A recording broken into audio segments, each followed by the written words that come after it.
conversation. Now, to bring this winning to context, in studios with me, I have Alan Chekwechi, who happens to have followed a lot of William Ruto's political career. For starters, Alan, what do you see from William Ruto's win? What does it mean to Kenyans and the region as Uganda? Maybe to begin from the last question, what does it mean for Uganda? For the past 1 week, you must agree with me that Kenya, or rather Uganda, has been waiting. They've been watching the Kenyan election like it was their own. Yes, it is. Because it means a lot to us. Yeah. You saw the early images of trucks of fuel and other goods lined up at the borders and other places, because Kenya is the main route to the border, to the port in Mombasa and others. So it means a lot to us, first of all, in that vein, and also because Kenya is a very big trading partner with us as Ugandans. But also, if you looked at the images from Busia to border districts like Kapchorwa and Bukwa, there have been a lot of celebrations this evening after Ruto was announced winner.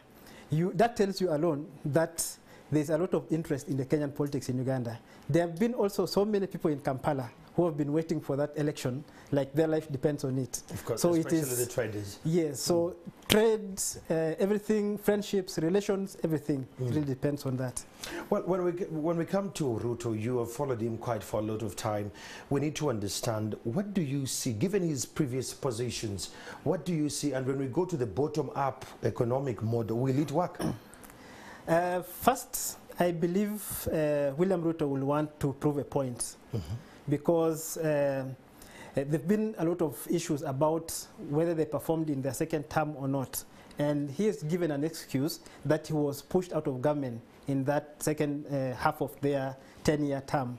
So I think he'll want to prove a point that, hey, this is what I can actually do for Kenya. And the charters that he has signed across the 47 counties actually will hold him to account, I believe, because he's a very hard worker that he will have to deliver that.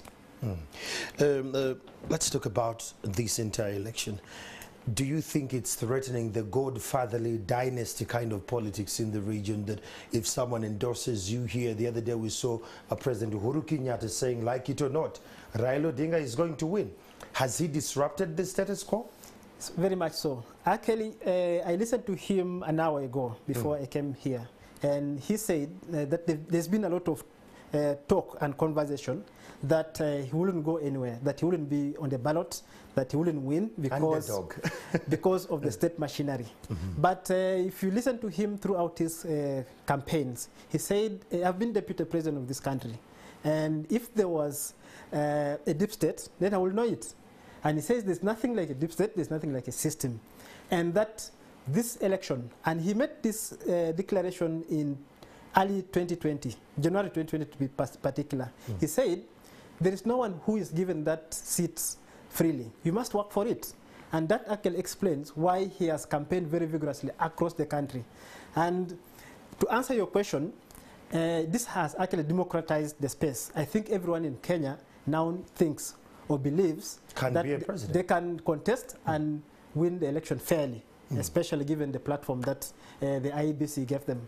All right, I don't want to hold you for long, Alan. The 4 commissioners who came out and they said that they're disputing the result at the very last minute. What is the worst case scenario from this entire conversation of the commissioners? The worst case scenario would have been, I believe they'll go to court. I do not know if they'll go to court, but when I listened to the 4 commissioners, journalists asked them what the reasons were. And they didn't say, they just said, they feel the tallying of this election results towards the end was opaque.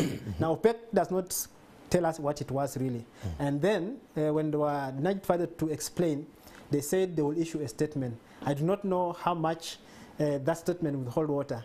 But also, there's no prerogative. I've read some... According to the law. Yes, the returning officer of that election is the chairperson of the IEBC, and that is Wafula Chebukati. And there is no provision of quorum that you must be 7, you must be 3 out of 7, or whatever the case. That provision is not there, at least according to the documents I've read. So the worst case scenario will be them going to court. And what court can, I don't know what legal basis the court will base on to nullify that election, but from where I sit, it's as good as done. Well, thank you so much, Alan. Well, that is the conversation from the neighbor, that is Kenya.